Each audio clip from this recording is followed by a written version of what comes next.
서울의 심장부 가장 높은 곳에 자리한 펜트하우스의 통유리창 너머로 도시의 야경이 보석처럼 흩뿌려져 있었다. 하지만 그 눈부신 풍경은 창가에선 한서연의 잿빛 눈동자에는 담기지 않았다. 그녀의 시선은 저 멀리 수많은 불빛 중 하나였을 자신의 과거 혹은 닿을 수 없는 미래를 향해 있었다. 오늘로 꼭 10년째였다. 3653일. 그녀는 20살의 봄을 이곳에서 맞이했고 이제 30의 문턱에 서 있었다. 강지훈이라는 남자가 만든 화려하지만 차가운 이 세상에서 그녀의 시간은 박제된 나비처럼 멈춰 있었다. 저택은 거대하고 고요했다. 최고급 대리석 바닥은 발소리마저 삼켰고 벽에 걸린 추상화들은 그 의미를 알 수 없는 침묵으로 그녀를 내려다보았다. 이곳의 모든 것은 강지훈의 취향, 그의 성격을 그대로 빼닮아 있었다. 정교하고 비싸고 그리고 가슴 시릴 만큼 정이 없었다. 그때 저택 아래에서 들려오는 희미한 엔진 소리가 정적을 깨뜨렸다. 롤스로이스 팬텀, 그의 차였다. 서연은 미동도 없이 그 소리를 들었다. 심장이 내려앉는 듯한 익숙한 압박감. 지난 10년간 단 하루도 거르지 않고 그녀를 찾아왔던 감각이었다. 현관문이 열리고 곧이어 복도를 울리는 구둣발 소리가 들려왔다. 또각또각. 규칙적이고 조금의 망설임도 없는 소리. 마침내 거실로 들어선 남자는 완벽한 어둠의 현신 같았다. 흠잡을 데 없이 재단된 검은색 맞춤 정장, 흐트러짐 없는 머리카락, 그리고 조각상처럼 차가운 이목구비. TK그룹의 총수 강지훈이었다. 그의 손에는 작고 고급스러운 선물 상자가 들려 있었다. 매년 이맘때면 반복되는 의식이었다. 그는 서연을 감금한 날을 기념했다. 그것이 그녀에게 얼마나 잔인한 일인지 알면서도 혹은 바로 그렇기 때문에 멈추지 않았다. 식사 준비됐나? 그의 첫 마디는 질문이 아닌 통보였다. 목소리에는 어떤 감정도 실려 있지 않았다. 서연은 천천히 몸을 돌려 그를 마주했다. 네. 그녀의 대답 또한 짧고 건조했다. 10년의 세월은 그녀에게서 많은 것을 앗아갔지만 체념 속에서도 부러지지 않는 어떤 것을 남겨두었다. 그것은 그녀 자신을 지키는 마지막 자존심이었다. 두 사람은 거대한 식탁의 양끝에 마주 앉았다. 테이블 위에는 미슐랭 레스토랑을 방불케 하는 요리들이 정갈하게 차려져 있었다. 전속 요리사가 오직 두 사람만을 위해 준비한 만찬이었지만 식탁을 감싼 공기는 얼음장처럼 차가웠다. 오직 은식기가 부딪히는 소리만이 간헐적으로 침묵을 깨뜨릴 뿐이었다. 강지훈은 말없이 식사를 했다. 그의 시선은 접시에 고정되어 있었지만 서연은 그가 자신을 의식하고 있음을 알 수 있었다. 그는 언제나 그랬다. 그녀의 모든 것을 지켜보고 통제하고 소유하려 했다.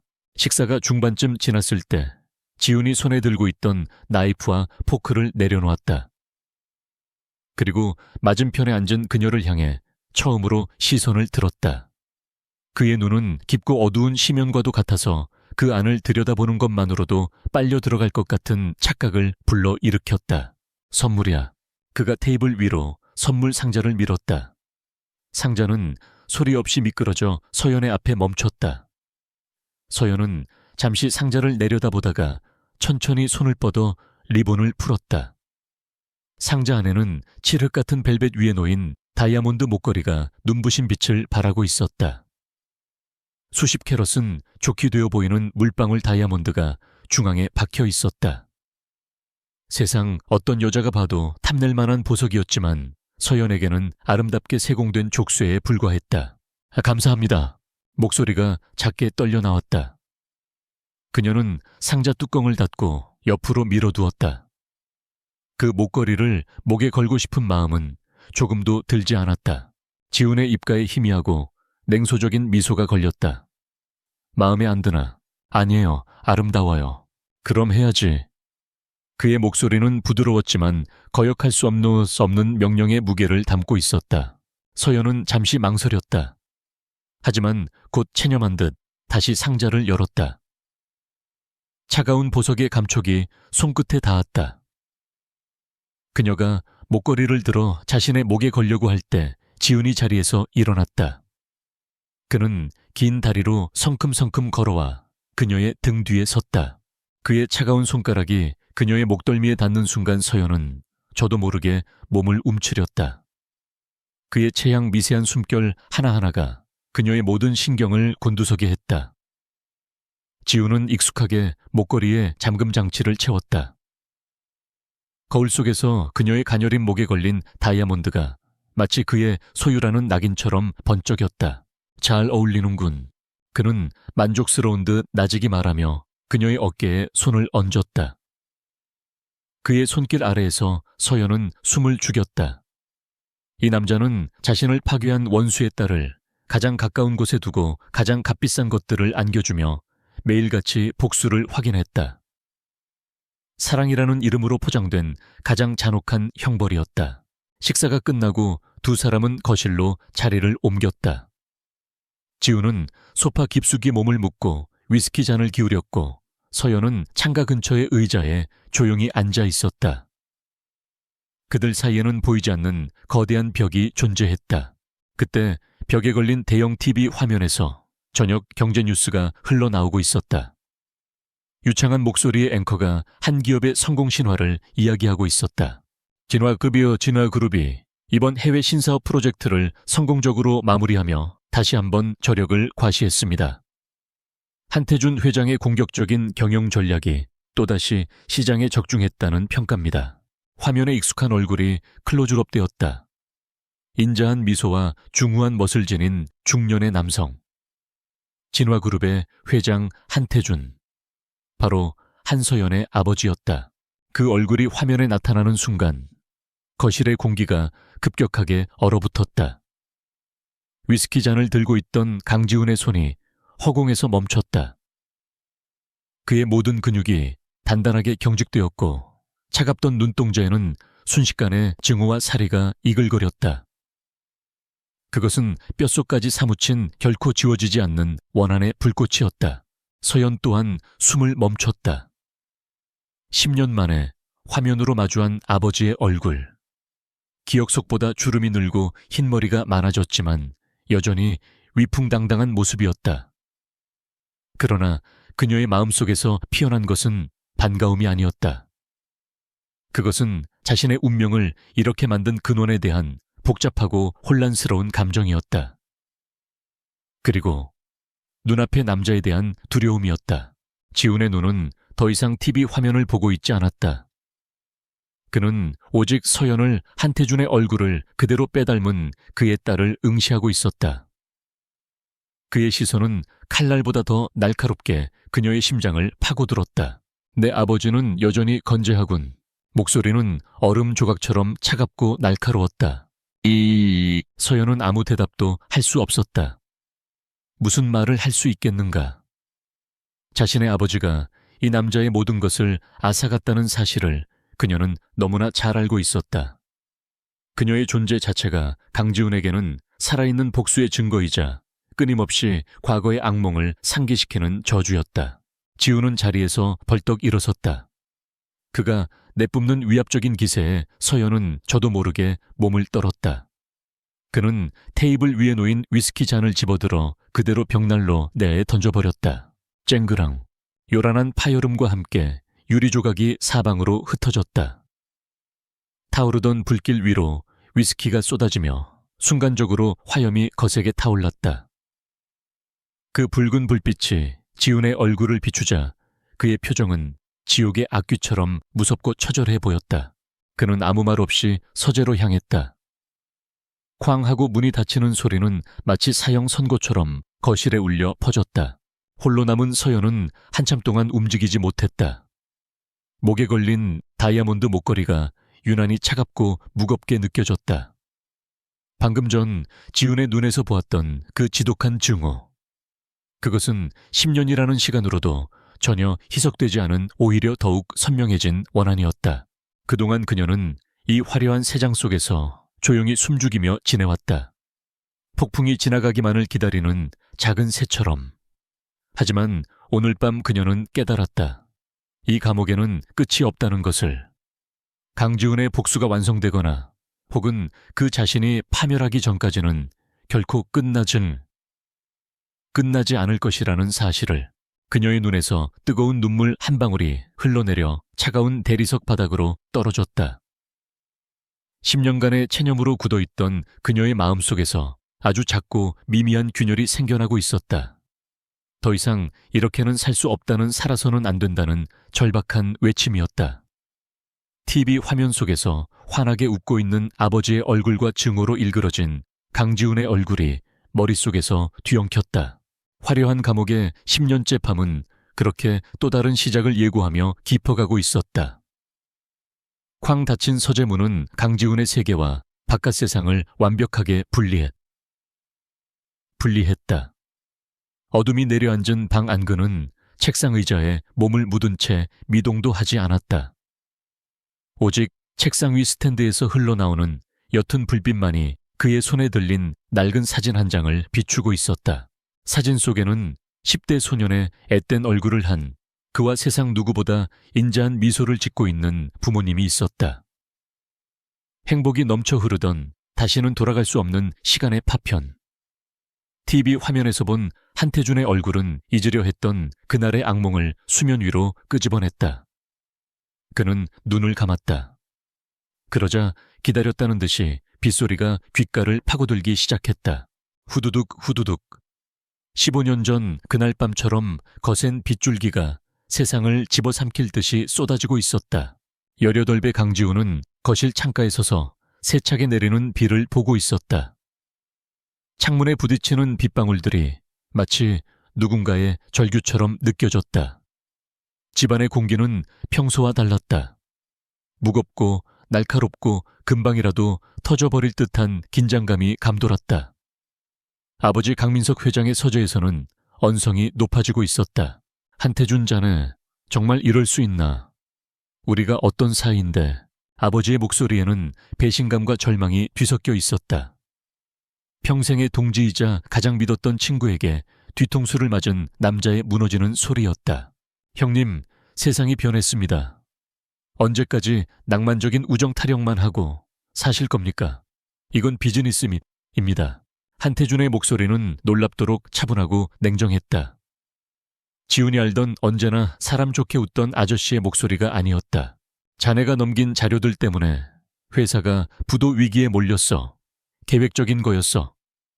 처음부터 내 모든 걸 빼앗을 작정이었던 게야. 빼앗다니요. 당치도 않습니다. 저는 그저 형님보다 조금 더 현실적이었을 뿐입니다. 이사회는 이미 제 손을 들어주었습니다. TK그룹은 이제 제 겁니다. 이 배신자. 쿵 하는 소리와 함께 무언가 넘어지는 소리가 들렸다. 지훈은 심장이 철렁 내려앉는 것을 느끼며 서재 문으로 달려가려 했다. 그때 어머니가 그의 팔을 붙잡았다. 어머니의 얼굴은 새하얗게 질려 있었다. 지훈아, 안 돼. 들어가지 마. 하지만 아버지께서 괜찮을 거야. 괜찮아야만 해. 어머니는 스스로를 다독이듯 중얼거렸지만 그녀의 눈동자는 공포로 심하게 흔들리고 있었다. 그때 서재 문이 벌컥 열리고 한태준이 걸어 나왔다. 그의 넥타이는 살짝 비뚤어져 있었지만 표정은 얼음처럼 차가웠다. 그는 지훈과 어머니를 잠시 쳐다보더니 경멸이 담긴 희미한 미소를 지었다. 아주머니, 이제 그만 현실을 받아들이시죠. 강민석의 시대는 끝났습니다. 그가 막 현관을 나서려 할 때 아버지가 비틀거리며 서재에서 나왔다. 아버지의 얼굴은 핏기 하나 없이 창백했다. 기다려 한태준, 이대로 못 가. 내 모든 걸 걸고 널 파멸시키고 말겠어. 아버지는 비틀거리며 그를 쫓아갔다. 어머니가 비명을 지르며 아버지의 뒤를 따랐다.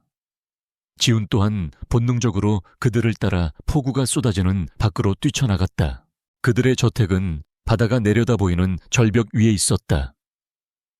칠흑 같은 어둠 속에서 번개가 번쩍일 때마다 성난 파도가 하얀 포마를 일으키며 절벽을 때리는 모습이 드러났다.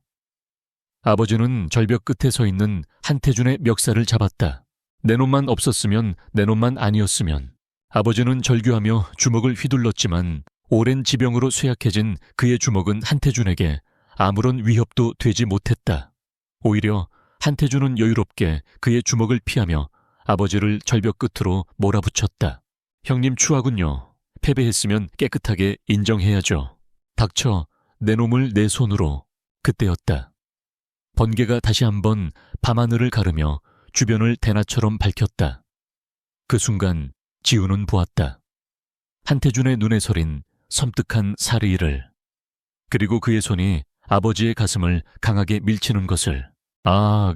아버지의 몸이 허공으로 날아갔다. 너무나 순식간에 일어난 일이었다. 어머니의 처절한 비명이 폭풍우 소리를 찢고 울려 퍼졌다. 여보, 어머니는 망설임 없이 빗속을 달려 절벽 아래로 몸을 던졌다. 마치 남편 없이는 단 한순간도 살 수 없다는 듯이 지훈은 그 자리에 얼어붙었다. 아무 소리도 들리지 않았다. 오직 거센 빗소리와 자신의 심장이 미친 듯이 울리는 소리뿐이었다. 눈앞에서 벌어진 광경을 그의 머리는 이해하기를 거부했다. 모든 것을 끝낸 한태준은 천천히 뒤를 돌아보았다. 쏟아지는 빗줄기 속에서 그의 모습은 악마 그 자체였다. 그는 어둠 속에 숨어 이 모든 것을 목격한 지훈을 발견했다. 두 사람의 시선이 허공에서 부딪혔다. 한태준의 입계에 맺힌 비릿한 미소. 그것은 승리자의 조소이자 내까짓게 뭘 할 수 있겠냐는 노골적인 경고였다. 지훈은 소리를 지르려 했지만 목소리가 나오지 않았다. 온몸이 사시나무처럼 떨려왔다. 공포와 슬픔, 그리고 태어나서 처음 느껴보는 거대한 분노가 그의 온몸을 휘감았다. 그는 그 자리에서 무너져 내렸다. 의식이 멀어지는 순간까지 그의 눈은 빗속에서 자신을 내려다보던 한태준의 차가운 눈동자를 잊을 수 없었다. 그날 밤 세상은 TK그룹 강민석 회장 부부가 경영난을 비관하여 투신자살했다고 기록했다. 유일한 목격자인 18배 강지훈은 극심한 충격으로 실어증에 걸렸다. 강지훈은 악몽에서 깨어나며 거친 숨을 몰아쉬었다. 온몸이 식은땀으로 젖어 있었다. 그는 여전히 서재 의자에 앉아 있었다. 손에는 깨진 위스키 잔 조각이 박혀 피가 흐르고 있었다. 날카로운 통증이 그를 현실로 되돌려 놓았다. 그는 피가 흐르는 손을 무감각하게 내려다보았다. 이 육체적 고통은 15년째 그를 괴롭히는 마음의 상처에 비하면 아무것도 아니었다. 악몽은 그의 삶 자체였다. 한태준이 저렇게 버젓이 살아있는 한 그의 밤은 영원히 그날의 폭풍우 속에 갇혀 있을 터였다. 그는 자리에서 일어나 응급처치도 하지 않은 채 욕실로 향했다. 거울에 비친 자신의 얼굴은 지독한 증오와 피로로 일그러져 있었다. 그는 찬물을 틀어 얼굴에 끼얹었다. 차가운 물줄기가 그의 이성을 되찾아 주었다. 복수, 오직 그 생각만이 그의 머릿속을 가득 채웠다. 한태준에게서 모든 것을 빼앗고 그가 아버지에게 했던 것과 똑같이 가장 높은 곳에서 가장 비참한 곳으로 끌어내릴 것이다. 그리고 한서연. 그녀는 그 복수를 위한 가장 중요한 도구이자 살아있는 전리품이었다. 그는 그녀를 볼 때마다 한태준을 떠올렸고 그의 증오는 더욱 선명해졌다. 다음 날 아침 저택에는 언제나처럼 무거운 침묵이 흘렀다. 한서연은 잠을 설친 탓에 찌뿌둥한 몸을 일으켰다. 어젯밤의 일이 생생했다. 강지훈의 분노에 찬 눈빛과 깨진 유리 조각 소리가 그녀의 귓가에 맴돌았다. 그녀는 천천히 욕실로 가 씻고 드레스룸으로 들어섰다. 수백 벌의 명품 옷들이 주인의 손길을 기다리며 진열되어 있었다. 하지만 그녀의 눈길이 머문 곳은 화장대 위에 놓인 다이아몬드 목걸이였다. 어젯밤 강지훈이 직접 채워주었던 족쇄. 아침 햇살을 받아 영롱하게 빛나고 있었지만 그녀의 눈에는 차가운 쇠사슬로 보일 뿐이었다. 하야지. 그의 명령조의 목소리가 떠올랐다. 지난 10년간 그녀는 그의 모든 말에 순종했다. 그것이 이 지옥 같은 곳에서 살아남는 유일한 방법이라고 믿었기 때문이다. 하지만 어젯밤을 기점으로 무언가 달라졌다. 그의 증오를 바로 눈앞에서 목격한 순간 그녀는 더 이상 순응하는 인형으로만 살 수 없다는 것을 깨달았다. 서연은 목걸이를 집어들었다. 손바닥 위에서 느껴지는 묵직한 무게감. 그녀는 잠시 그것을 내려다보다가 결심한 듯 벨벳 상자 안에 조심스럽게 다시 넣었다. 그리고 뚜껑을 닫아버렸다.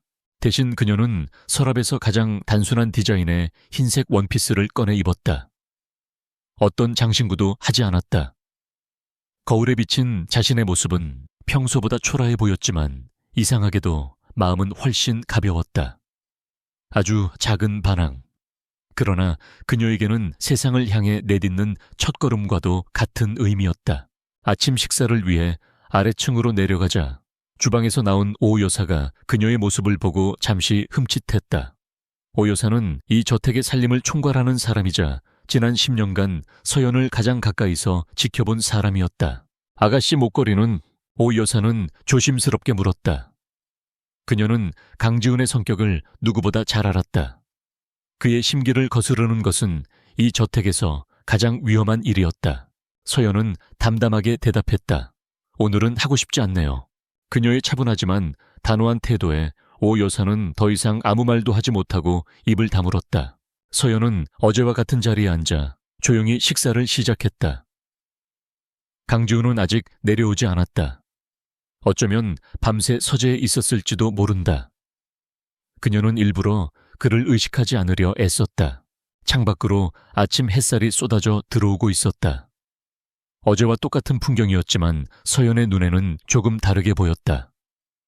저 멀리 보이는 도시에 빌딩 숲이 더 이상 닿을 수 없는 신기루처럼 느껴지지만은 않았다. 그녀의 마음속에서 10년간 잠들어 있던 무언가가 깨어나고 있었다.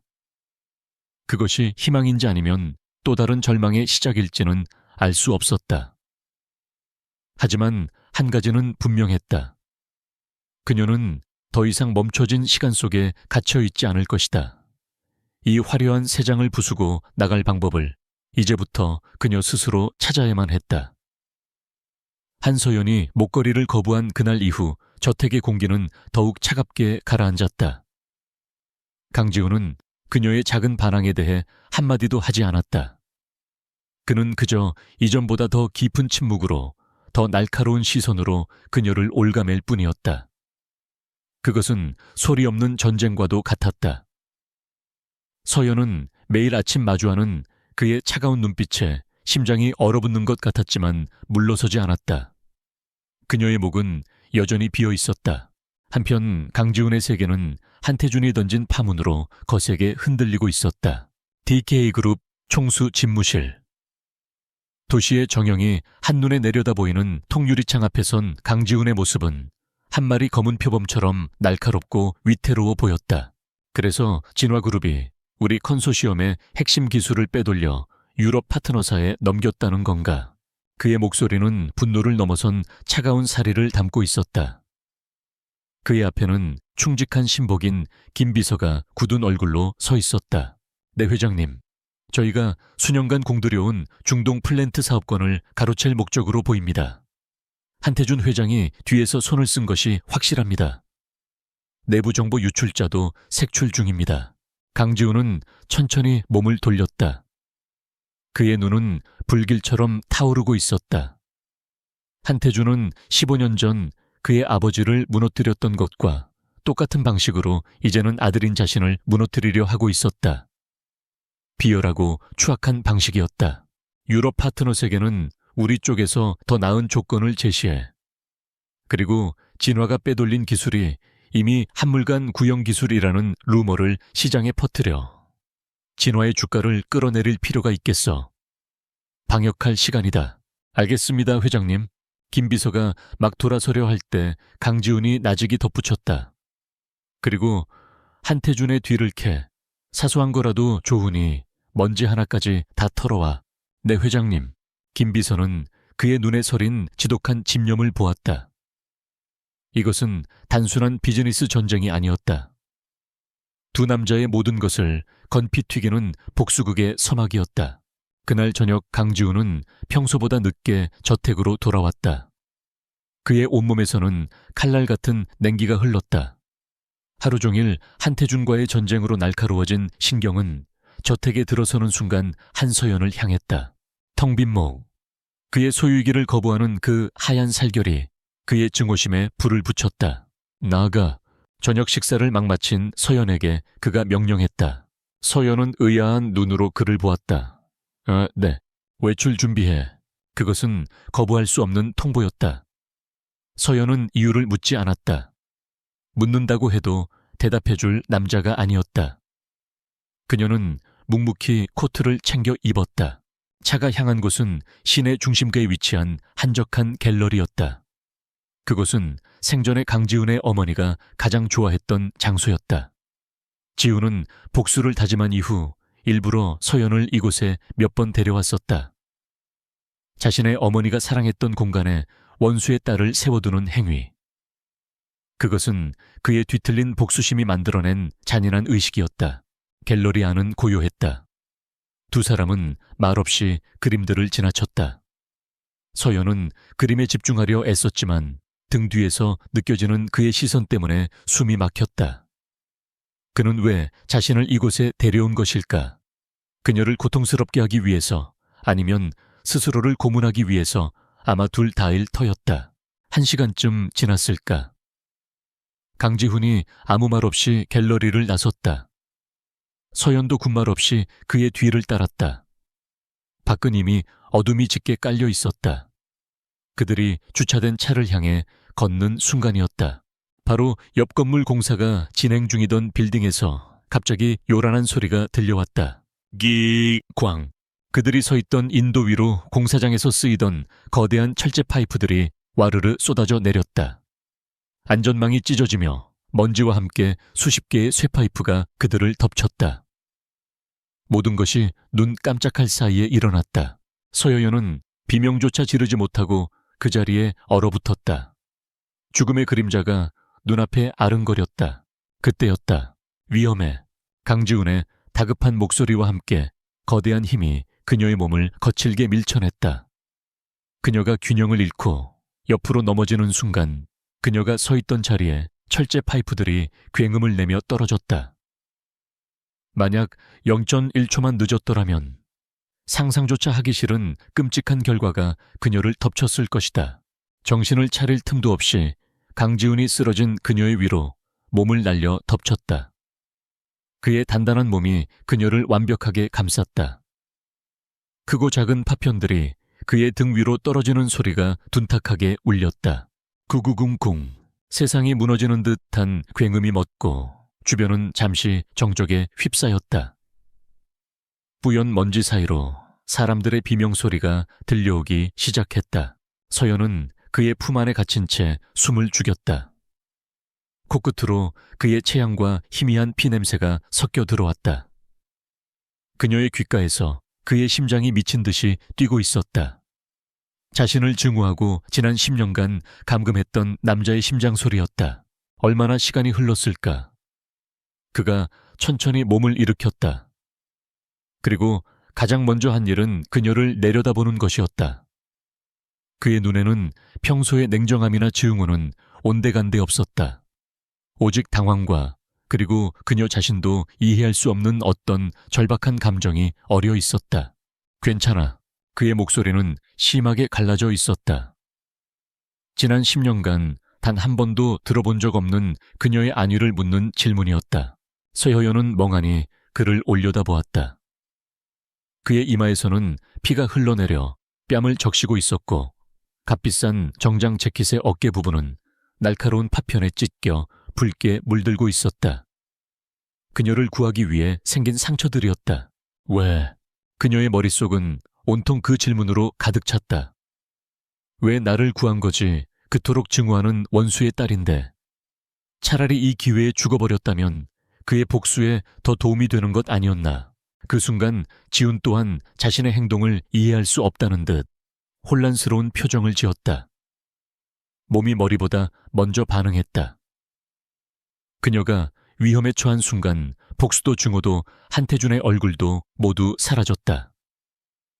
오직 그녀를 구해야 한다는 본능만이 그를 지배했다.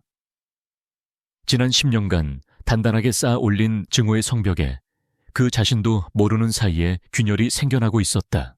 곧이어 경호원들이 달려와 그들 주변을 에워쌌다. 회장님, 괜찮으십니까? 강지훈은 그제야 정신을 차린 듯 순식간에 평소의 냉정한 얼굴로 돌아왔다. 이성의 가면이 본능의 혼란을 억지로 덮어버렸다. 현장 통제해. 단순 사고인지 배후가 있는지 즉시 알아봐. 그는 날카롭게 명령을 내리며 자리에서 일어났다. 그리고는 서연을 향해 손을 내밀었다. 서연은 잠시 망설이다가 그의 손을 잡고 몸을 일으켰다. 그의 손은 차가웠지만 이상하게도 강한 힘이 느껴졌다. 채 오르는 내내 두 사람 사이에는 아무런 대화도 없었다. 하지만 침묵의 의미는 이전과 완전히 달라져 있었다. 이전의 침묵이 증오와 체념으로 가득 차 있었다면 지금의 침묵은 혼란과 당혹, 그리고 이름 붙일 수 없는 미묘한 감정들로 채워져 있었다. 저택으로 돌아오는 차 안. 서연은 창밖을 보는 척하며 힐끗 그의 옆모습을 살폈다. 이마의 상처에서 흐른 피가 굳어 있었다. 경호원이 구급상자를 가져왔지만 그는 괜찮다며 물리쳤다.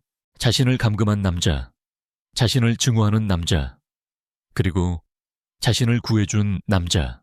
한서연의 머릿속이 복잡하게 얽혀 들어갔다. 강지훈이라는 남자는 그녀가 생각했던 것처럼 단순한 악마가 아닐지도 모른다. 그의 얼음 같은 심장 깊은 곳에 어쩌면 아주 작은 불씨 같은 것이 남아있는 건 아닐까. 강지훈 역시 혼란스럽기는 마찬가지였다. 그는 운전석 창밖의 어둠을 응시하며 자신의 행동을 되짚었다. 왜 그랬을까? 한서연이 다치는 것은 그의 계획에 없었기 때문이라고, 그의 복수를 완성하기 위한 중요한 도구가 사라지면 안 되기 때문이라고 스스로에게 되뇌었다. 하지만 그것만으로는 설명되지 않는 무언가가 있었다. 그녀를 감싸 안았을 때의 그 감각, 그녀가 무사하다는 것을 확인했을 때의 그 안도감. 그것은 지난 15년간 스스로에게 허락하지 않았던 가장 위험한 감정이었다. 얼음벽에 생긴 작은 균열. 두 사람 모두 그것을 애써 외면하려 했지만 균열은 이미 그들의 발밑에서 조용히 번져나가고 있었다. 사고가 있었던 그날 밤 이후 강지훈과 한서연 사이에는 새로운 종류의 벽이 생겨났다. 그것은 이전의 증오와 체념으로 이루어진 벽이 아니었다. 차라리 서로를 향한 혼란과 의문, 그리고 애써 외면하려는 미지의 감정으로 만들어진 투명한 유리벽에 가까웠다. 강지훈은 눈에 띄게 서연을 피했다. 그는 저택에 머무는 시간을 줄였고 마주치더라도 시선을 주지 않은 채 스쳐 지나갔다. 마치 그녀를 볼 때마다 이성을 마비시켰던 그날 밤의 본능적인 행동이 떠오르는 것을 견딜 수 없다는 듯이. 그의 팔에 남은 붕대는 그가 필사적으로 잊으려는 순간을 끊임없이 상기시켰다. 서연은 그런 그의 변화를 놓치지 않았다. 그녀는 더 이상 그를 단순한 가해자, 잔혹한 폭군으로만 볼 수 없게 되었다. 그의 얼음 같은 가면 뒤에 숨겨진 인간적인 고뇌와 상처를 어렴풋이 엿보았기 때문이다. 그리고 그 고뇌의 근원에 자신의 아버지가 있다는 예감이 강하게 들기 시작했다. 그녀의 마음속에 의문이 싹 텄다. 진실은 무엇일까? 지난 10년간 그녀는 강지훈이 만들어 놓은 이야기 속에서 수동적인 피해자로 살아왔다. 아버지는 이유 없이 모든 것을 빼앗긴 불쌍한 사람이고 강지훈은 그저 복수심에 눈이 먼 괴물이라고. 하지만 그날 밤 목숨을 걸고 자신을 구해준 행동은 그 단순한 선악구도에 커다란 균열을 만들었다. 그녀는 알아야만 했다. 스스로의 힘으로 진실을 찾아야만 했다.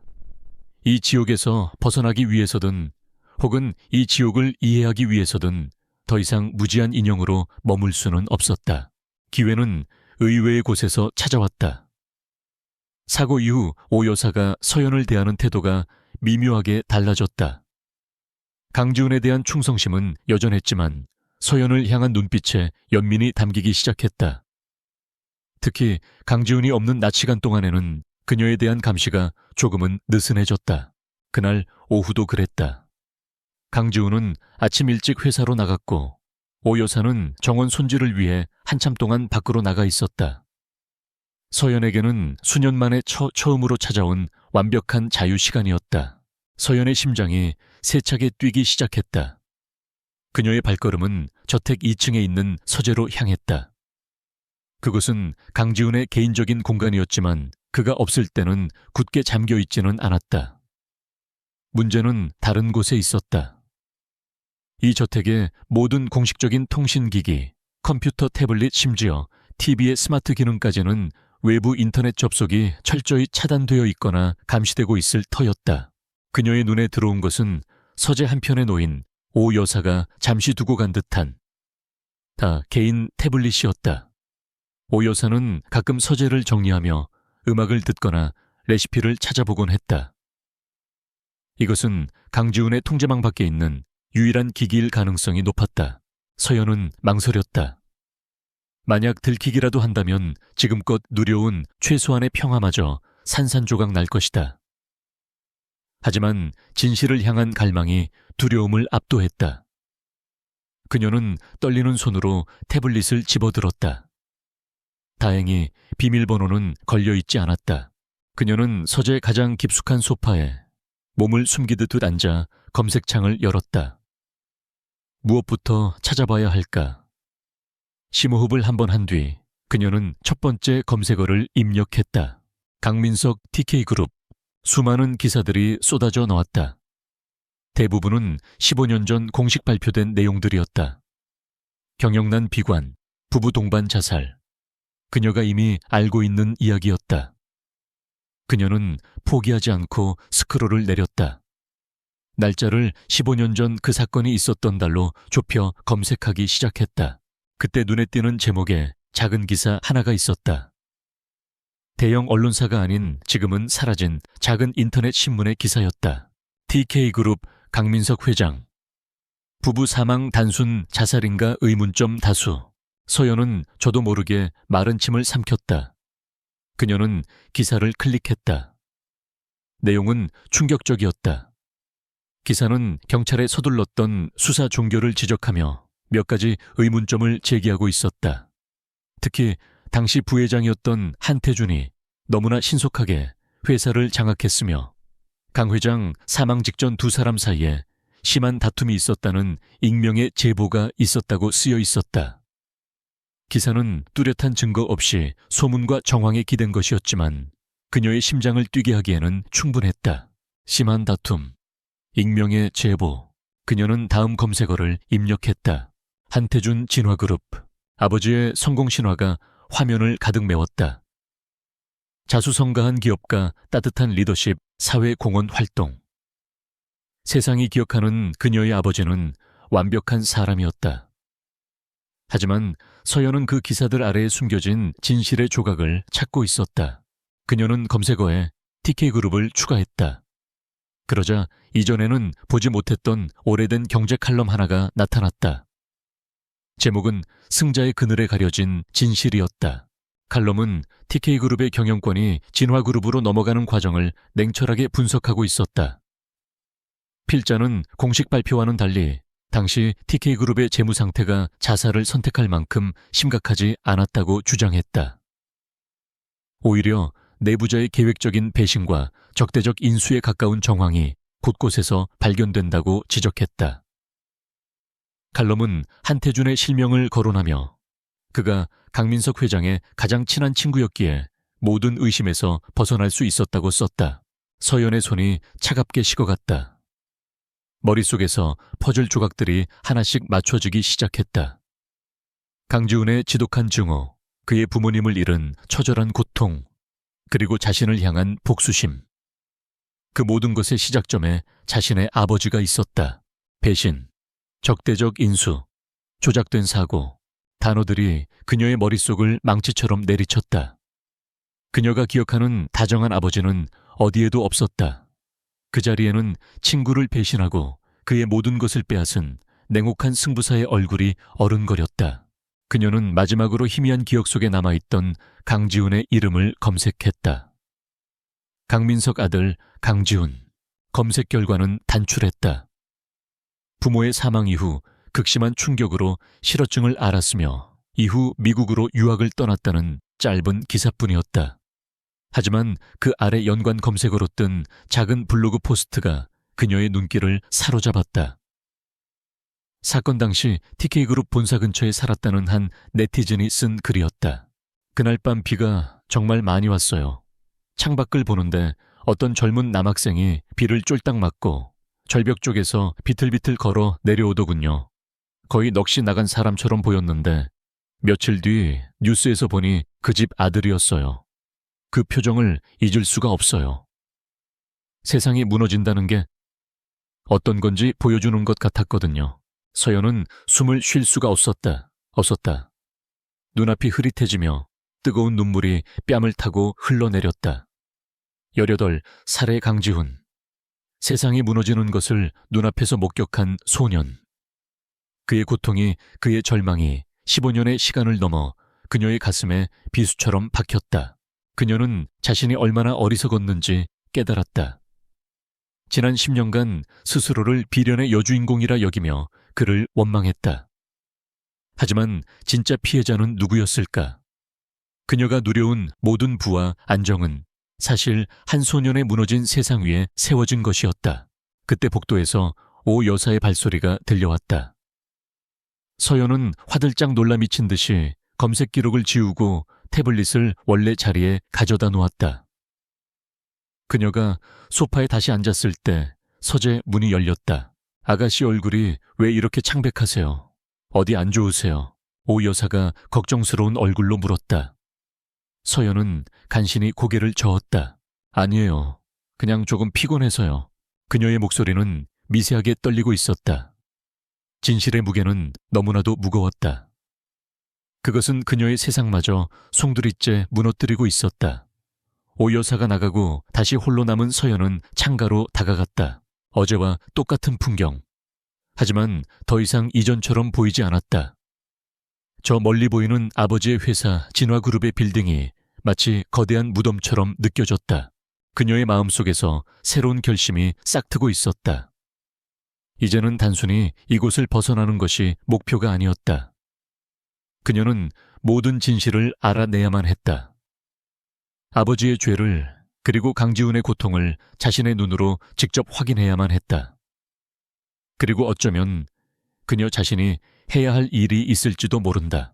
그녀의 눈빛은 더 이상 슬픔이나 체념에 젖어 있지 않았다. 차갑고 단단한 강철 같은 의지가 그 자리를 대신하고 있었다. 진실의 편린들을 마주한 후 한서연은 이전의 한서연이 아니었다. 그녀의 내면에서는 거대한 폭풍이 휘몰아치고 있었다. 아버지를 향한 믿음은 산산조각 났고 강지훈을 향한 원망은 죄책감과 연민이라는 복잡한 감정으로 변해갔다. 그녀는 더 이상 침묵 속에 자신을 가둘 수 없었다. 해답을 얻기 위해서는 폭풍의 눈으로 직접 걸어 들어가야만 했다. 그녀는 강지훈과의 대면을 결심했다.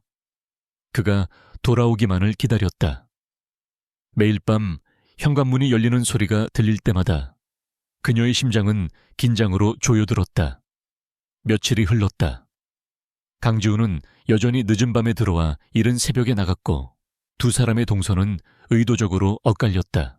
그러던 어느 날 밤 서연은 잠들지 않고 거실의 불을 모두 끈 채 어둠 속에서 그를 기다렸다. 자정이 넘은 시각 익숙한 엔진 소리와 함께 그가 돌아왔다. 평소 같았으면 곧장 자신의 침실로 향했을 그였지만 어둠 속에 앉아있는 그녀의 실루엣을 발견하고는 걸음을 멈췄다. 안 자고 뭐 하는 거지? 그의 목소리에는 경계심과 피로가 섞여 있었다. 서연은 자리에서 일어났다. 그녀는 두렵지 않았다. 진실을 알고자 하는 갈망이 모든 두려움을 삼켜버렸다. 그녀는 그의 앞으로 다가가 그의 눈을 똑바로 마주 보았다. 할 얘기가 있어요. 강지훈의 눈썹이 미세하게 꿈틀했다. 지난 10년간 그녀가 먼저 대화를 청한 것은 처음이었다. 더군다나 그의 눈을 피하지 않고 똑바로 응시하는 그녀의 모습은 낯설기까지 했다. 그는 잠시 그녀를 꿰뚫어 볼 듯이 응시하다가 코트를 벗어 소파에 던지며 말했다. 하지. 두 사람은 소파에 마주 앉았다. 테이블 하나를 사이에 둔 거리가 마치 깊은 협곡처럼 느껴졌다. 서연은 어디서부터 말을 꺼내야 할지 잠시 망설였다. 그녀는 심호흡을 한번 하고 단도직입적으로 물었다. 15년 전 우리 아버지와 당신 아버지 사이에 무슨 일이 있었던 거죠? 질문을 던지는 그녀의 목소리는 떨리지 않았다. 오히려 너무나 차분해서 강지훈을 놀라게 했다. 그의 눈빛이 순간 날카롭게 변했다. 그걸 네가 알아서 뭘 어쩌겠다는 거지. 진실을 알고 싶어요. 당신이 나를 이렇게 가둬둔 진짜 이유. 당신의 증오가 어디서부터 시작된 건지 내 눈으로 확인하고 내 귀로 직접 듣고 싶어요.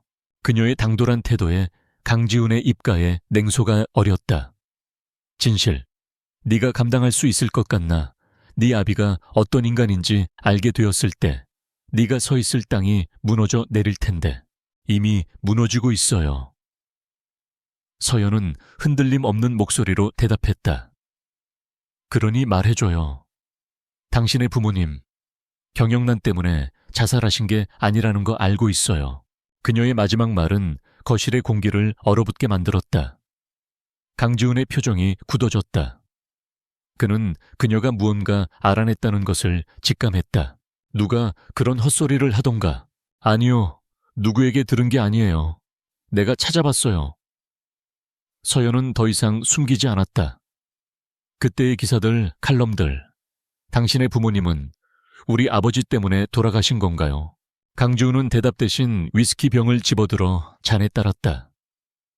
그의 손이 미세하게 떨리고 있었다. 아무에게도 심지어 김 비서에게조차 온전히 털어놓지 않았던 그날의 진실. 15년간 그의 영혼을 갉아먹어온 그 끔찍한 기억을 원수의 딸 앞에서 다시 끄집어내야 한다는 사실이 그를 미치게 만들었다. 그 입 다물어. 그의 목소리는 으르렁거리는 맹수처럼 낮고 위협적이었다. 하지만 서연은 물러서지 않았다. 그녀는 자리에서 일어나 그에게 더 가까이 다가갔다. 말해줘요, 강지훈 씨. 당신을 이렇게 만든 게 우리 아버지인가요? 당신이 평생을 복수라는 지옥 속에서 살게 만든 게 내 아버지 때문이냐고요. 그녀의 절박한 외침에 강지훈이 억눌러 왔던 감정의 댐이 무너져 내렸다. 그는 들고 있던 위스키 잔을 테이블에 거칠게 내려놓았다. 쩍하고 유리에 금이 가는 소리가 났다. 그래, 내 놈의 아비 한태준 때문이다. 그의 목소리는 분노와 슬픔으로 뒤엉킨 포효였다. 그는 자리에서 벌떡 일어나 그녀의 어깨를 강하게 붙잡았다. 그의 눈은 핏발이 서 있었다. 내 아비는 내 아버지의 평생 친구였어. 가장 믿었던 사람이었지. 그런 인간이 뒤에서 칼을 꽂았어. 회사를 통째로 삼키기 위해 아버지를 배신하고 모든 걸 빼앗고 결국 죽음으로 내몰았다고. 그의 소나기 힘이 너무나 강해서 서연은 저도 모르게 얼굴을 찡그렸지만 고통보다 그의 말 한마디 한마디가 심장을 더 아프게 후벼 팠다. 믿을 수 없어, 그러서. 못 믿겠나 그럼 똑똑히 듣게 해주지. 15년 전 그날 밤 비가 억수같이 쏟아지던 그날 내 아비가 우리 집에 왔어. 아버지를 조롱하고 비웃었지. 그리고 모든 것을 잃은 아버지가 절망하며 그를 쫓아갔을 때 절벽 끝에서 내 아비가 내 아버지를 자기 손으로 직접 밀어버렸어. 강지훈의 얼굴은 고통으로 일그러져 있었다. 그는 마치 그날의 장면을 다시 보는 듯 허공을 응시했다. 나는 봤어. 어둠 속에서 번개가 치던 그 순간에 똑똑히 봤다고 아버지를 밀어버리고 돌아서던 네 아비의 그 악마 같은 얼굴을. 어머니는 그런 아버지를 따라 스스로 절벽 아래로 몸을 던지셨고 그 모든 걸 내 눈앞에서 겪었어. 이제 알겠나? 내가 왜 이러는지, 내가 왜 네 아비를 증오하는지, 그리고 왜 너를 여기 데려다 놓았는지. 모든 것을 쏟아낸 그의 몸이 가늘게 떨렸다. 15년간 단단한 갑옷 속에 감춰두었던 18살 소년의 상처가 터져나온 순간이었다. 서연은 아무 말도 할 수 없었다. 온몸의 피가 차갑게 식는 것 같았다. 그녀가 어렴풋이 추측했던 진실보다 그가 직접 들려준 사실은 훨씬 더 잔혹하고 끔찍했다. 살인. 자신의 아버지가 살인자였다. 그녀의 다리에 힘이 풀리며 그대로 주저앉을 뻔했다. 지훈이 붙잡고 있던 그녀의 어깨를 놓아주자 그녀는 비틀거리며 소파에 겨우 몸을 기댔다. 눈물이 쉴 새 없이 흘러내렸다. 아버지를 위한 눈물이 아니었다. 눈앞의 남자 강지훈을 위한 눈물이었다. 그의 무너진 세월에 대한 그의 지독한 고통에 대한 연민의 눈물이었다. 거실은 무거운 침묵에 잠겼다. 오직 서연의 흐느낌만이 공기를 갈랐다. 한참 동안 그녀를 내려다보던 강지훈의 눈빛이 복잡하게 흔들렸다. 그는 그녀가 절망하고 무너지기를 바랐다. 그것이 그의 복수였으니까. 하지만 막상 그녀의 눈물을 마주하자 그의 마음속에서 피어난 것은 통쾌함이 아닌 지독한 공허함과 죄책감이었다. 그녀는 아무 죄가 없었다. 그녀 역시 한태준이라는 악마가 만들어낸 또 다른 희생자일 뿐이었다. 한참의 시간이 흐른 뒤 서연은 흐느낌을 멈추고 젖은 얼굴을 들어 그를 보았다. 미안해요. 그녀의 목소리는 물기에 잠겨 있었지만 그 안에 담긴 진심은 그 어떤 말보다 무겁게 강지훈의 가슴을 쳤다. 정말로 미안해요. 그녀의 사과는 강지훈을 더욱 혼란스럽게 만들었다. 그는 이 관계의 주도권을 쥔 가해자였고 그녀는 피해자였다. 그러나 지금 그들의 관계는 완전히 전복되어 버렸다. 10년간 이어져 온 가해자와 피해자의 구도는 무너지고 그 자리에는 같은 상처를 공유한 두 명의 인간만이 남아있었다. 폭풍 같았던 밤. 그 밤을 기점으로 두 사람의 관계는 돌이킬 수 없는 변화를 맞이하고 있었다. 더 이상 주종 관계도 감시자와 수감자도 아니었다. 그들은 이제 한태준이라는 거대한 악을 향해 함께 서야 할 운명 공동체가 되어가고 있었다. 폭풍 같았던 밤이 지나고 저택에는 낯선 고요함이 찾아왔다. 그것은 더 이상 억압과 증오로 얼어붙은 침묵이 아니었다. 차마 꺼내지 못했던 진실의 무게와 서로의 상처를 정면으로 마주한 두 사람의 혼란스러운 감정이 뒤섞인 무겁고도 미묘한 정적이었다. 강지훈과 한서연은 하루 동안 서로를 마주치지 않았다. 각자의 공간에서 터져버린 감정의 잔해들을 수습할 시간이 필요했다. 강지훈은 밤새 서재에서 뜬 눈으로 시간을 보냈다. 15년간 굳게 닫아두었던 판도라의 상자를 연 후폭풍은 생각보다 거셌다. 한서연의 눈물, 그리고 그녀가 건넨 사과의 말이 그의 심장을 어지럽게 뒤흔들었다. 한서연 역시 방 안에서 뜬 눈으로 밤을 지새웠다. 고통스러운 진실은 그녀를 잠 못 들게 했지만 역설적으로는 무지의 감옥에서 그녀를 해방시켰다. 이제 그녀는 더 이상 이유도 모른 채 고통받는 피해자가 아니었다. 그녀는 아버지가 저지른 죄의 무게를, 그리고 강지훈이 짊어져 온 고통의 실체를 알아버렸다. 다음 날 아침 변화는 조용히 시작되었다. 강지훈은 오 여사에게 전화를 걸어 몇 가지 지시를 내렸다. 오늘부터 한서연 씨는 저택 어디든 자유롭게 다닐 수 있도록 해. 서재 출입도 막지 말고 인터넷 제한도 모두 풀어.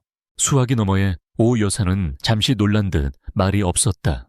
지난 10년간 철옹성 같았던 규칙이 하루아침에 무너지는 순간이었다. 알겠습니다, 회장님. 그리고 앞으로는 아가씨가 아니라 한서연 씨라고 부르도록. 그것은 작은 변화였지만 두 사람의 관계가 근본적으로 달라졌음을 알리는 선언과도 같았다. 그는 더 이상 그녀를 소유물이나 감금의 대상이 아닌 하나의 인격체로 인정하기 시작한 것이다. 그날 오후 서연은 조심스럽게 서재로 들어섰다. 강지훈이 그곳에 있었다. 그는 창가에 서서 도시를 내려다보고 있었다. 인기척을 느낀 그가 천천히 돌아섰다. 두 사람의 시선이 허공에서 마주쳤다. 어색한 침묵이 흘렀다.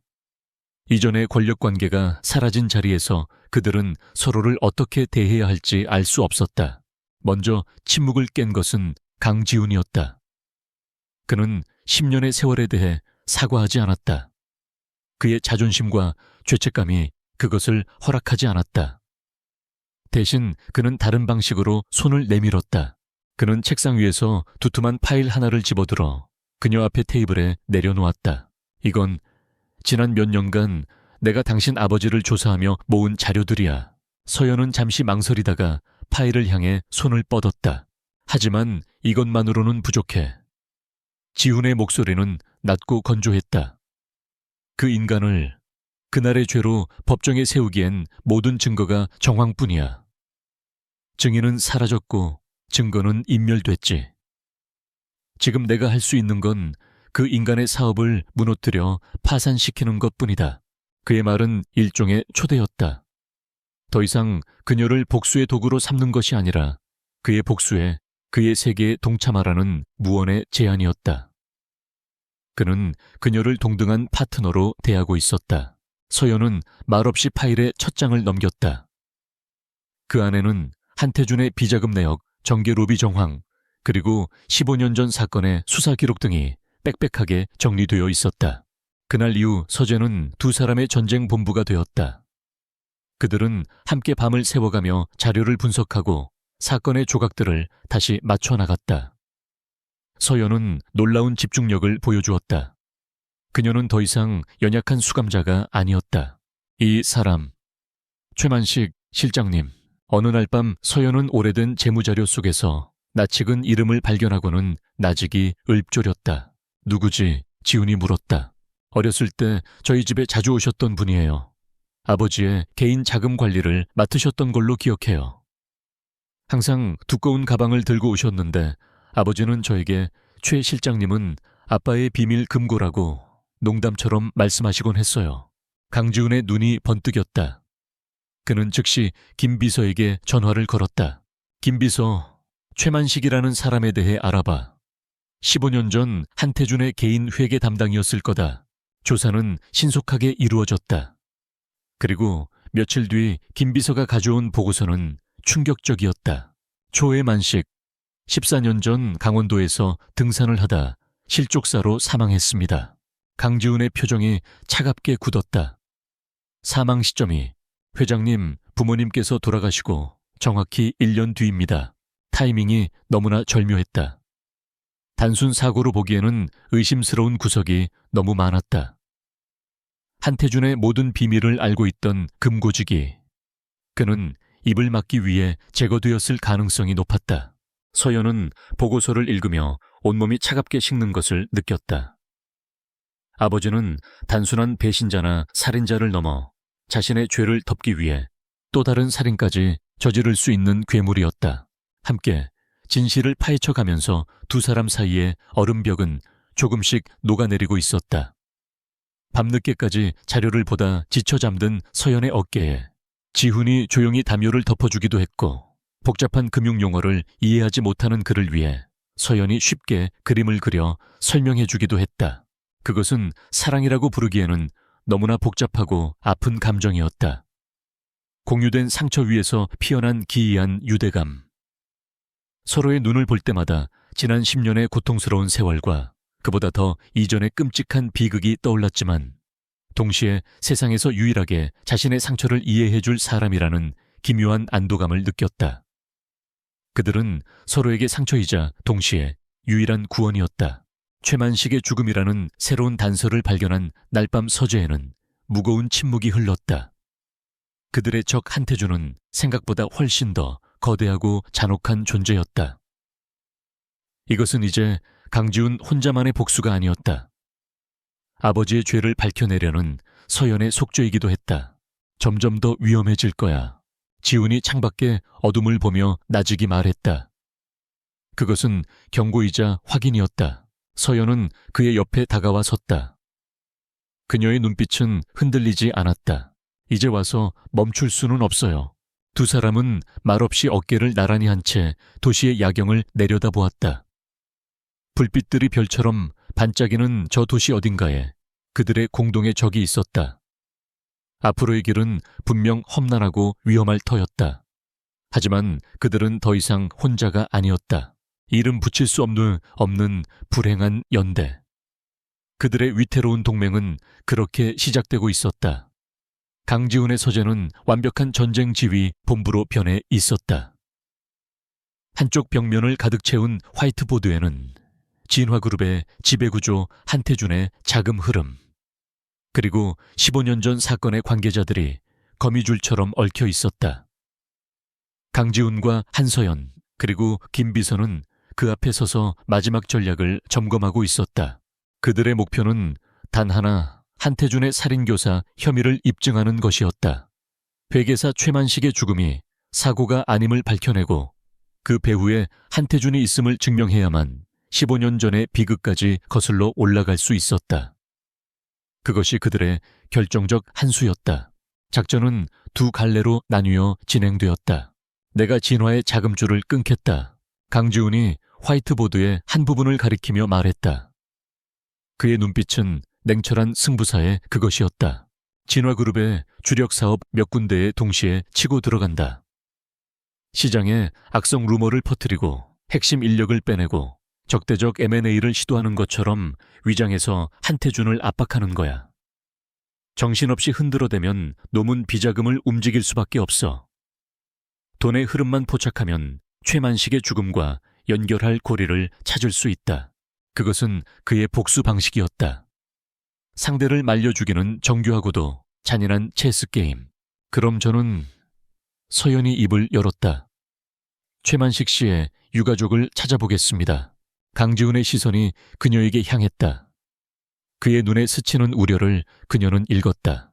위험해. 알아요. 하지만 컴퓨터 앞에 앉아서 자료만 보고 있을 수는 없어요. 최만식 씨가 혹시 모를 비상 상황에 대비해 무언가를 남겨뒀을 수도 있어요.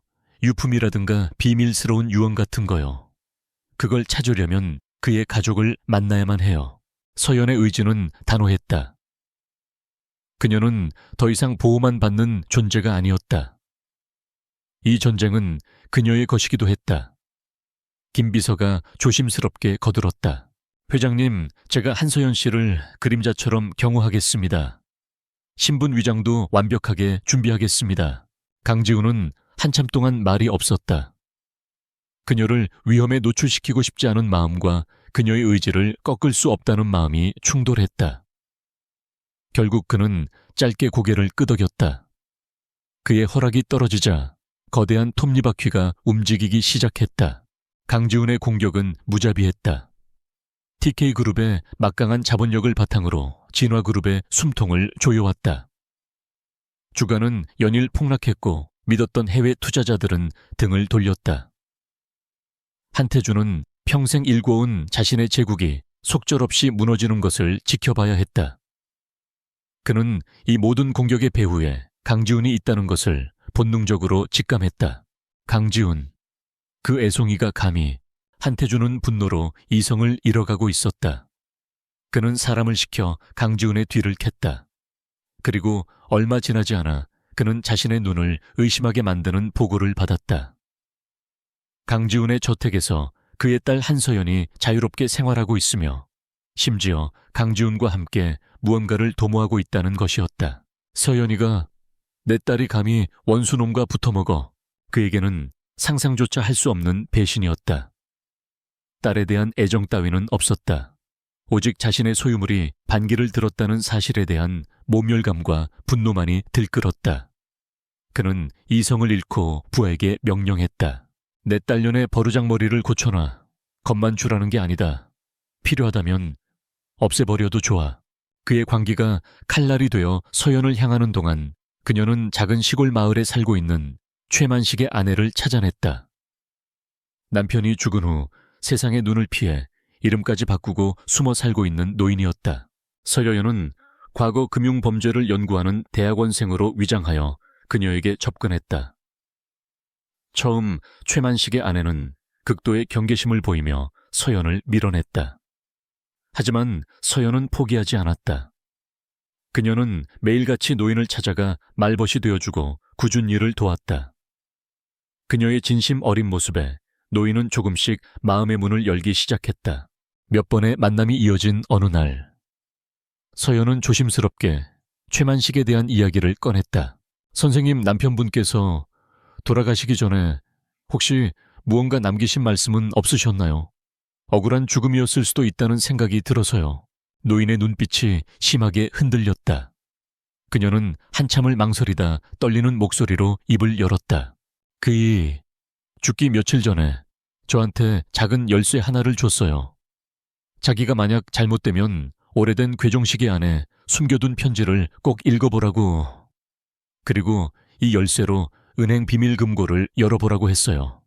무서워서 저는 지난 14년간 열어볼 엄두도 못 냈어요. 서연의 심장이 세차게 뛰었다. 찾았다. 결정적인 증거가 될지도 모르는 보험이었다. 할머니, 그 열쇠 저에게 주실 수 있으세요? 제가 모든 걸 바로잡겠습니다. 노인은 서연의 눈에서 진심을 읽었다. 그녀는 떨리는 손으로 목에 걸고 있던 작은 열쇠를 풀어 서연의 손에 쥐어주었다. 조심해야 해요, 아가씨. 그 사람 한태주는 악마예요. 바로 그 순간이었다. 꽝. 조용하던 시골집의 현관문이 거칠게 부서지며 검은 옷을 입은 사내들이 들이닥쳤다. 그들의 눈에는 살기가 가득했다. 한서연, 내 아버지가 보내는 마지막 선물이다. 사내들이 서연을 향해 달려들었다. 서연은 비명을 지르며 노인을 감싸 안았다. 모든 것이 끝이라고 생각한 순간 집 창문이 깨지며 김비서와 경호팀이 섬광처럼 안으로 뛰어들었다.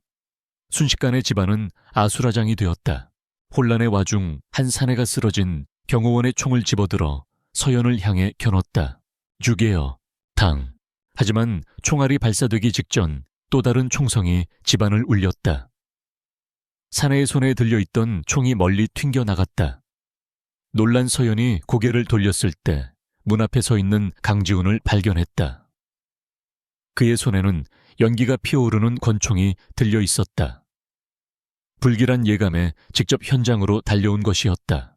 그는 성큼성큼 걸어 들어와 겁에 질린 서연의 팔을 잡아 일으켰다. 그의 눈은 분노로 이글거리고 있었다. 김비서, 여기 정리하고 따라와. 그는 서연의 손목을 잡고 무작정 차를 향해 달렸다. 차에 올라타자마지 그는 거칠게 운전대를 돌려 현장을 빠져나갔다. 차 안에는 무거운 침묵이 흘렀다. 서연은 아직도 진정되지 않는 심장을 부여잡고 있었다. 그녀의 손에는 최만식의 아내가 준 열쇠가 굳게 쥐어져 있었다. 얼마나 달렸을까?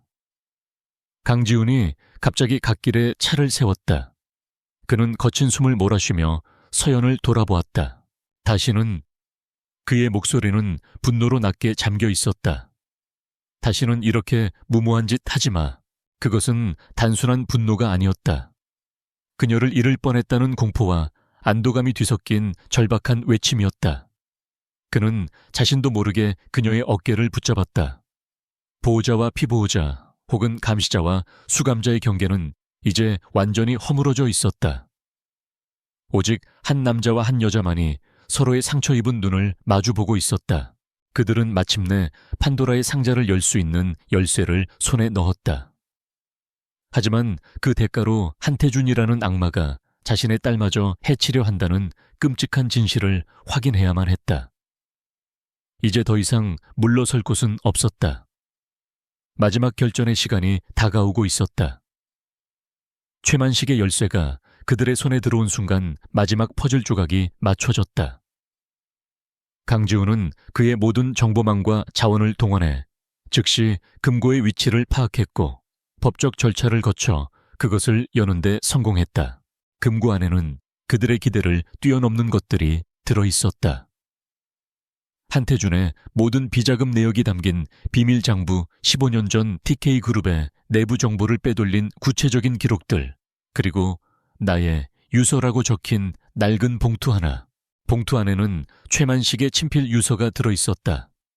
한태준의 지시로 어떻게 TK그룹의 재무장부를 조작했는지, 그리고 강민석 회장이 죽은 후 자신을 어떻게 협박하고 죽음의 위기로 내몰았는지에 대한 절절한 고백이 담겨 있었다. 그것은 한태준을 살인교사 및 금융범죄의 주범으로 법정에 세울 수 있는 완벽한 스모킹 건이었다. 모든 증거를 손에 쥔 강지훈과 한서연은 서재에 마주 앉았다. 이제 마지막 결전의 시간이었다. 진화그룹의 정기 주주총회가 이틀 뒤에 열립니다. 김 비서가 최종 보고를 올렸다. 한태준은 이번 주총을 통해 자신의 건재함을 과시하고 폭락한 주가를 방어하려 할 겁니다. 강지훈의 입가에 차가운 미소가 걸렸다. 가장 높은 곳에서 가장 화려한 순간에 끌어내려야지. 내 아버지가 당했던 것처럼. 그의 계획은 이미 세워져 있었다. 한태준이 가장 빛나는 순간 모든 언론과 투자자들이 지켜보는 앞에서 그의 추악한 가면을 벗겨버릴 것이다. 김 비서는 은밀하게 검찰과 신뢰할 수 있는 언론인 몇몇 책에 접근해 모든 자료를 공유하고 엠바고를 걸어두었다. 거대한 그물이 한태준의 목을 향해 서서히 조여지고 있었다. 주주총회 전날 밤. 저택의 펜트하우스 발코니에는 무거운 긴장감이 감돌았다. 강지훈과 한서연은 나란히 서서 서울의 야경을 내려다보고 있었다. 내일이면 15년간 이어진 이 지독한 복수극이 막을 내릴 터였다. 준비됐어요. 서연이 먼저 침묵을 깼다. 15년을 기다렸어. 지훈의 대답은 담담했지만 그 안에는 말로 다 할 수 없는 감정의 무게가 실려 있었다. 그는 잠시 망설이다 처음으로 자신의 나약한 속내를 드러냈다. 두려운 건 실패가 아니야. 모든 게 끝난 뒤에 무엇이 남을지 모르겠다는 게 두려워. 복수. 그것은 그의 삶의 이유이자 목적 그 자체였다. 복수가 사라진 그의 삶은 텅 빈 폐허나 마찬가지일지도 모른다. 서연은 조용히 그의 팔에 손을 얹었다. 그녀의 온기가 그에게 전해졌다. 혼자가 아닐 거예요. 그녀의 말에 강지훈은 천천히 고개를 돌려 그녀를 보았다. 그녀의 눈동자 속에 비친 자신의 모습이 보였다. 상처 입고 지친 남자. 그리고 그를 이해해주는 단 한 사람. 그는 말없이 그녀의 손 위로 자신의 손을 겹쳐 잡았다. 복수의 끝에서 그들은 서로에게 구원이 될 수 있을까? 마침내 결전의 날이 밝았다. 진화그룹의 주주총회가 열리는 호텔 연회장은 수많은 기자들과 주주들로 인산인해를 이루었다. 단상 위에 선 한태준은 최근의 위기에도 불구하고 여전히 자신만만한 모습이었다. 그는 유창한 연설로 회사의 비전을 제시하며 주주들을 안심시켰다. 존경하는 주주 여러분, 저 한태준과 진화그룹을 믿어주십시오.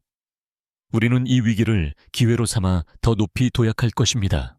연설이 끝나고 우레와 같은 박수 소리가 터져나왔다. 한태준이 만족스러운 미소와 함께 질의응답을 받으려던 순간이었다. 쾅! 연회장의 육중한 문이 양쪽으로 활짝 열렸다. 모든 사람의 시선이 문 쪽으로 쏠렸다. 그곳에는 변호인단을 대동한 강지훈이 서 있었다. 얼음처럼 차가운 표정으로 장내가 술렁이기 시작했다. 최대 경쟁사인 TK그룹의 총수가 예고도 없이 나타난 것이다. 한태준의 얼굴이 순간 굳어졌다. 강지훈은 소란스러운 장내를 가로질러 성큼성큼 단상 앞으로 걸어갔다. 그는 마이크 하나를 집어들었다. 한태준 회장님, 진화의 미래를 논하기 전에 진화의 과거에 대해 먼저 이야기하는 것이 순서인 것 같습니다. 그의 목소리는 낮고 차가웠지만 연회장 전체를 지배할 만큼 강력한 힘이 있었다. 무세운 헛소리야. 경비원들 못들 하나. 저 차를 당장 끌어내. 한태준이 고함을 쳤다. 하지만 강지훈은 아랑곳하지 않았다. 바로 그때 한태준의 연설을 위해 준비되었던 단상 뒤에 거대한 스크린들이 일제히 다른 화면으로 바뀌었다. 화면에 나타난 것은 최만식의 비밀 장부, 그의 유서, 그리고 한태준의 해외 비자금 계좌 내역이었다. 이것은 진화그룹의 회계사였던 고 최만식 씨의 유서입니다. 강지훈이 스크린을 가리키며 차분하게 설명하기 시작했다. 한태준 회장은 15년 전 당시 TK그룹의 부회장으로서 내부 정보를 빼돌리고 회사를 부도 위기로 몰아넣었습니다. 그리고 자신의 가장 친한 친구였던 강민석 회장을 배신하고 회사를 통째로 삼켰습니다. 이 모든 사실을 알고 있던 최만식 씨는 1년 뒤 의문의 사고로 세상을 떠났지요. 장내는 찬물을 끼얹은 듯 조용해졌다. 한태준의 얼굴은 새하얗게 질려 있었다. 개오짓말이야. 전부 조작된 거라고. 저놈이 우리 회사를 음해하기 위해 꾸며낸 짓이야. 그가 미친 듯이 소리치는 순간 연 회장의 문이 다시 한번 열렸다. 이번에 들어선 사람은 한서연이었다. 그녀는 더 이상 과거의 겁에 질린 소녀가 아니었다.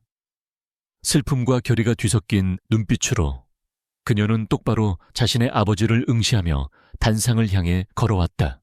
서연의 등장은 한태준에게 마지막 결정타였다. 자신의 딸이 원수의 손을 잡고 나타났다는 사실이 그의 이성의 끈을 완전히 끊어버렸다. 아버지. 서연이 마이크를 잡았다. 그녀의 목소리는 떨렸지만 그 안에 담긴 의지는 단단했다. 이제 그만하세요. 모든 거짓말을 멈추세요. 이 배신자년. 한태준은 이성을 잃고 서연을 향해 달려들었다.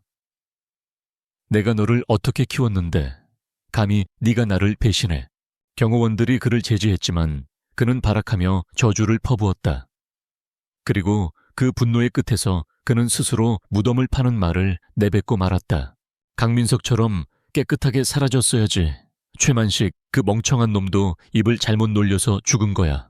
순간 장내의 모든 것이 멈췄다. 수백 명의 증인들과 생중계 카메라 앞에서 그는 자신의 죄를 스스로 자백해버린 것이다. 혼란이 연 회장을 덮쳤다. 기자들의 카메라 플래시가 미친 듯이 터졌고 질문들이 쏟아졌다. 그때 밖에서 대기하고 있던 검찰 수사관들이 들이닥쳤다. 한태준 씨 살인교사 및 특정경제범죄 가중치 어벌법 위반 혐의로 긴급 체포합니다.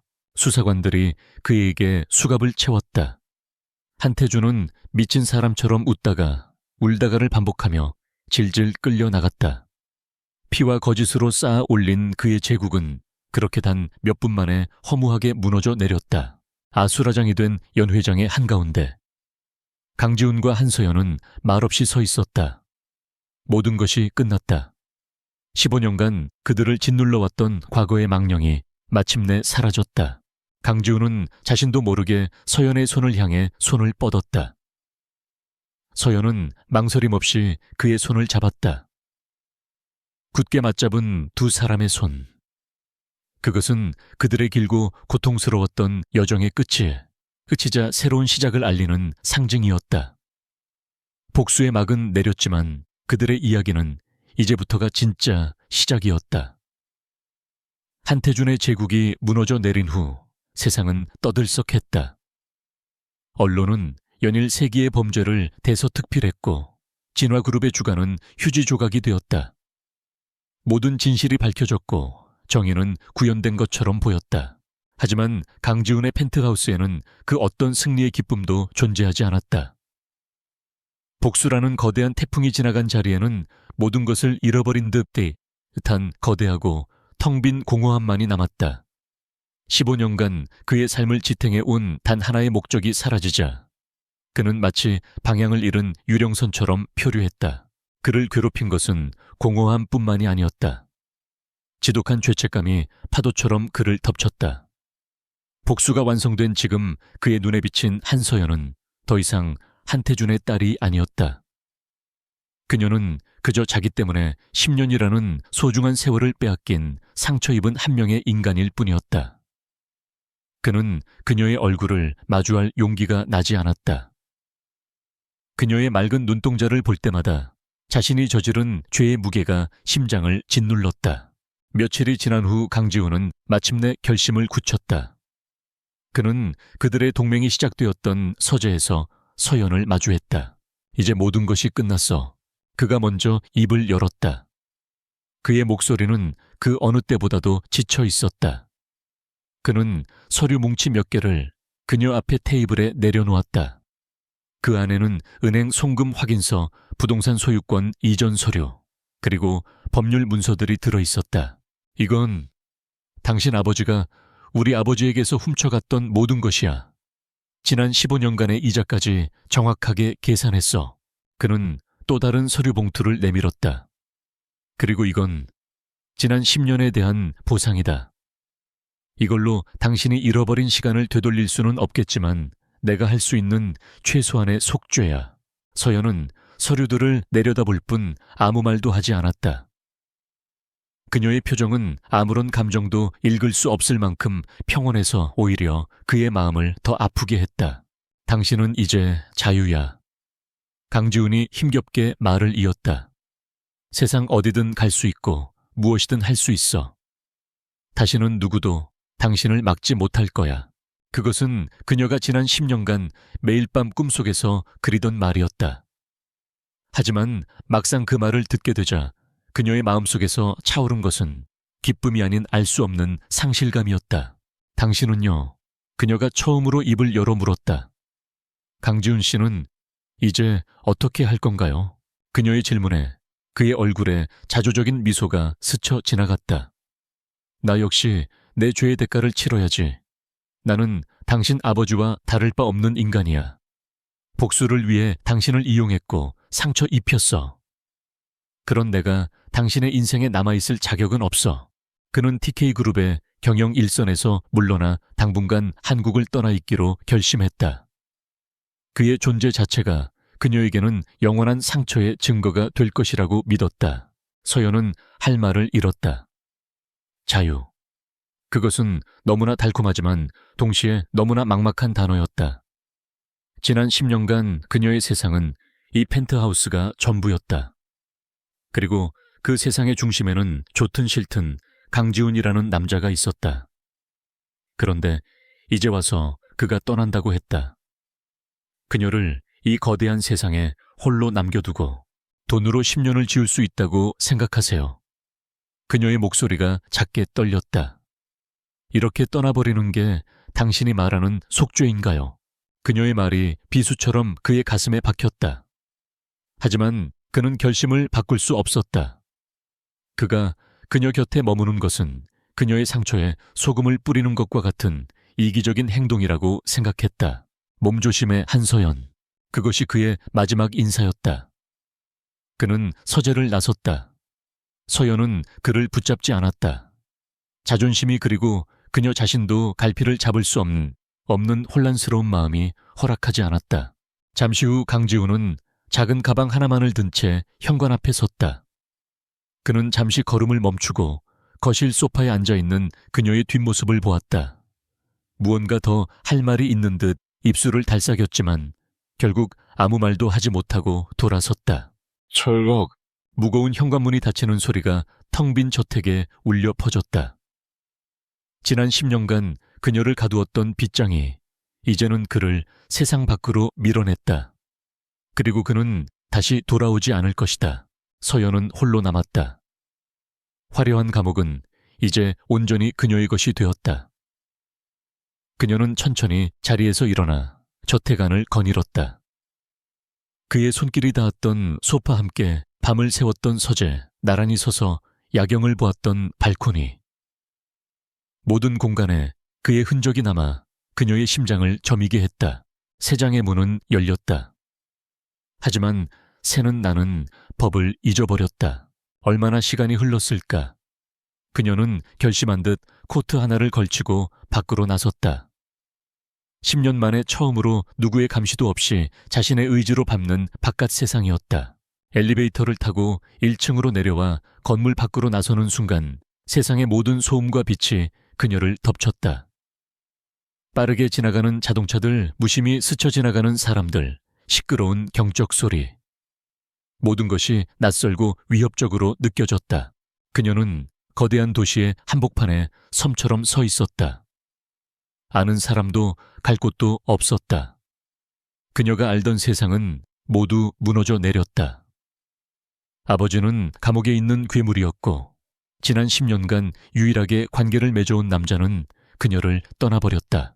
증오의 죄는 모두 흩어졌다. 하지만 그 아래 드러난 땅은 아무것도 자라나지 않는 척박한 불모지였다. 그녀는 이제 이 황무지 위에서 스스로의 힘으로 새로운 싹을 틔워야만 했다. 어디서부터 어떻게 시작해야 할지 아무것도 알 수 없었다. 그녀는 그저 쏟아지는 도시의 불빛 아래에서 망연자실한 채 서 있을 뿐이었다. 1년이라는 시간이 흘렀다. 계절이 4번 바뀌는 동안 세상은 많은 것이 변해 있었다. 서울의 한적한 동네 햇살이 잘 드는 건물 2층에 푸른 새벽 재단이라는 이름의 작은 사무실이 있었다. 그곳은 경제범죄 피해자들의 법률 상담과 심리치료를 지원하는 비영리 재단이었다. 재단의 이사장은 한서연이었다. 서연 이사장님, 오후에 상담 예약되어 있는 피해자분 오셨습니다. 네, 바로 안내해 주세요. 직원의 말에 서연은 따뜻한 미소로 답했다. 그녀는 더 이상 과거의 그늘 속에 갇혀 사는 창백한 인형이 아니었다. 짧게 자른 머리카락, 활동적이고 세련된 옷차림, 그리고 무엇보다 자신감과 온기가 넘치는 눈빛. 그녀는 자신의 상처를 외면하는 대신 그 상처를 딛고 일어나 자신과 같은 아픔을 겪는 다른 사람들을 돕는 것에서 삶의 의미를 찾아냈다. 강지훈이 남기고 간 막대한 보상금과 아버지가 남긴 피 묻은 유산은 모두 이 재단을 위해 쓰였다. 그것은 그녀 나름의 속죄이자 새로운 삶을 향한 다짐이었다. 그녀는 더 이상 펜트하우스에 살지 않았다. 그곳을 처분하고 재단 근처의 작은 아파트로 이사했다. 과거의 감옥에서 벗어나 비로소 두 발로 세상에 선 것이다. 같은 시각 인천국제공항. 1년 만에 한국 땅을 밟은 강지훈의 모습도 많이 변해 있었다. 칼날 같던 날카로움은 부드러운 침착함으로 변해 있었고, 모든 것을 꿰뚫어 볼 듯한 차가운 눈빛은 깊은 사색의 흔적을 담고 있었다. 그는 지난 1년간 세상 곳곳을 떠돌았다. 복수라는 목표가 사라진 삶 속에서 그는 끊임없이 자신을 돌아보고 자신의 죄를 곱씹었다. 그는 도망치는 것으로는 아무것도 해결되지 않는다는 것을 깨달았다. 진정한 속죄는 자신이 상처 입힌 사람 앞에서 자신의 잘못을 인정하고 그녀의 용서를 구하며 그녀의 행복을 빌어주는 삶을 사는 것뿐이라는 것을 그는 멀리서나마 서연의 소식을 계속 지켜봐 왔다. 그녀가 재단을 세우고 새로운 삶을 시작했다는 것을 알았을 때 그는 가슴 벅찬 안도감과 존경심을 느꼈다. 그리고 마침내 그녀 앞에 설 용기를 냈다. 그는 그녀를 되찾기 위해 돌아온 것이 아니었다. 그저 진심으로 사과하고 그녀의 결정을 온전히 받아들이기 위해 돌아온 것이다. 그는 그녀의 아파트나 TK그룹 본사로 가지 않았다. 대신 푸른 새벽 재단의 문을 열었다. 그는 다른 방문객들처럼 대기실 소파에 앉아 조용히 그녀를 기다렸다. 얼마 후 상담을 마친 서연이 사무실에서 나왔다. 그리고 대기실에 앉아있는 한 남자를 발견했다. 익숙하지만 어딘가 낯선 실루엣. 그녀는 그 자리에 우뚝 멈춰 섰다. 강지훈이었다. 두 사람의 시선이 허공에서 마주쳤다. 1년이라는 시간이 그들 사이를 스쳐 지나갔다. 사무실의 모든 직원들이 두 사람 사이에 흐르는 미묘하고도 무거운 공기를 감지했다. 서연은 잠시 후 마음을 가다듬고 그에게 다가갔다. 따라오세요. 그녀가 그를 데려간 곳은 재단 근처의 작은 공원이었다. 두 사람은 낙엽이 쌓인 길을 말없이 나란히 걸었다. 어색한 침묵을 먼저 깬 것은 지훈이었다. 미안해.